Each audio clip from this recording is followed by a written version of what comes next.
everyone and welcome back to my channel. It's me, Hey Ice, ang inyong madiskarteng kusinera. At bago tayo magsisimula, nais ko sanang i-greet lahat ng ating mga momshies dyan ng Happy Mother's Day!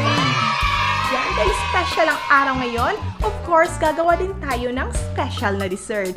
Ito ang blueberry cheesecake. Sobrang dali lang nitong gawin at di na kailangan pang i-bake dahil gagamitan natin ito ng diskarte. Yan guys, sa mga hindi pa nakasubscribe, please click the subscribe button below and don't forget to click the notification bell para ma-update ko kayo sa iba pa nating mga yummy videos. At ngayon, magsisimula na tayo. Gagawa tayo ng pie crust. All we need is grahams or any biscuits, then half cup of melted butter and 4 tablespoons of sugar. For our cream mixture naman dito sa right side, we need the blueberry toppings, cream cheese, condensada, and 3 tablespoons of gelatin. Unang gawin ay durugin natin ang ating biscuits. Much better kung crushed grahams na lang yung bilhin para less effort. Pero kung gusto niyo namang mahirapan yan, durugin pa natin ng bonggang-bongga.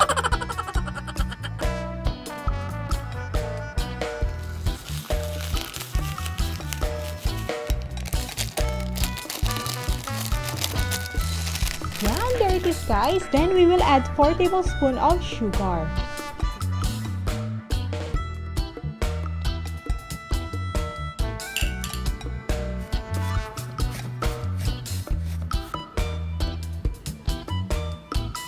Then i-melt natin ang butter at ihalo na sa ating crust mixture.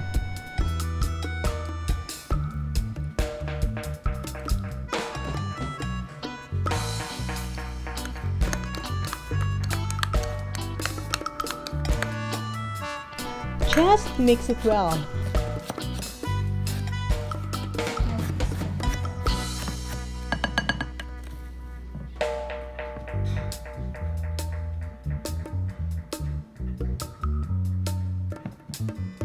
Ihanda ang ating spring form at ilagay na natin ang nagawang crust mixture.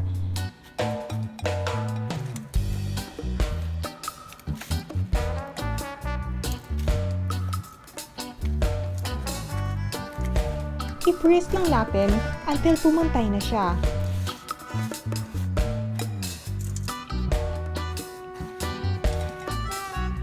Then ilagay na natin sa fridge to set.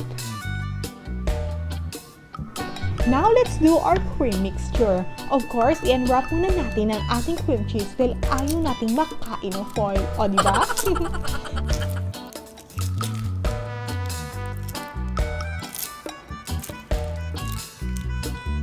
Yan, ilagay sa mixing bowl and whisk.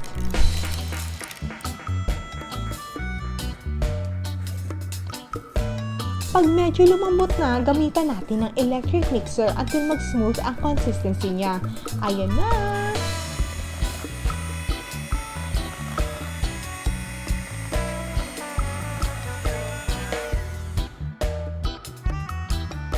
So, let's add the Nestle cream. Ihalo natin sa ating cream cheese.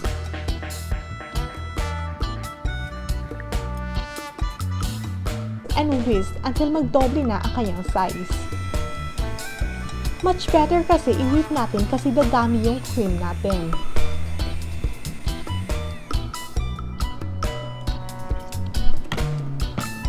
Then let's add the condensada. I only used 3/4 of the can dahil ayaw ko ng sobrang tamis. But if you want it sweeter, then ubusin mo na ang isang can. Then let's mix all the wet ingredients well. Then let's add gelatin mixture. 3 tablespoons lang ng gelatin ang ihalo natin sa 1/4 cup ng water or you can use milk instead.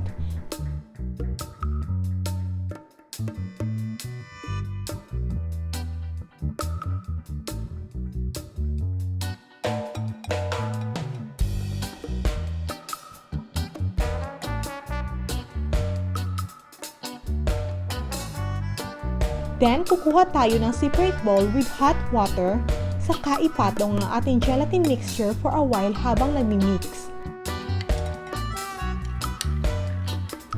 Then, ilagay na agad sa ating cream mixture. Haluin mabuti para mag-blend ang ating nagawang gelatin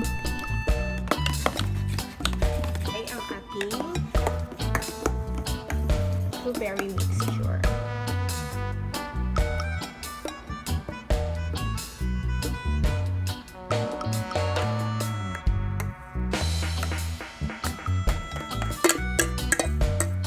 At itap para ma-remove ang mga excess bubbles. Then, ilagay na natin sa ating fridge in an hour or 2 bago lagyan ng blueberry toppings. After a couple of hours, lagyan na natin ng ating toppings. Blueberry jam ang pinili ko kasi mas mura siya, about half the price ng can.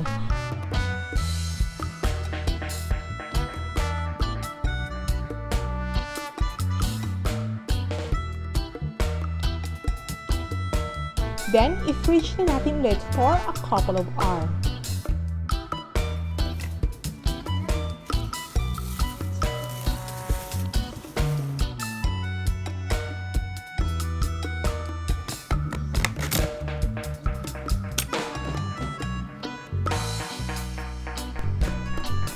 There it is guys, our homemade blueberry cheesecake. Sobrang dali lang nitong gawin, and of all cake, ito talaga ang pinaka-special sa lahat. Though medyo pricey lang ang ating cream cheese, but it's really worth the price. You can actually top it with different flavors. If walang blueberry na available, pwede kahit anong toppings na lang. Basta don't forget to share it to your pals. Huwag solohin best ha! So, there it is. Thank you sa inyong panonood at sana'y nagustuhan nyo ang ating video. And again, my name is Ice, ang inyong madiskarteng kusinera. Now, signing off.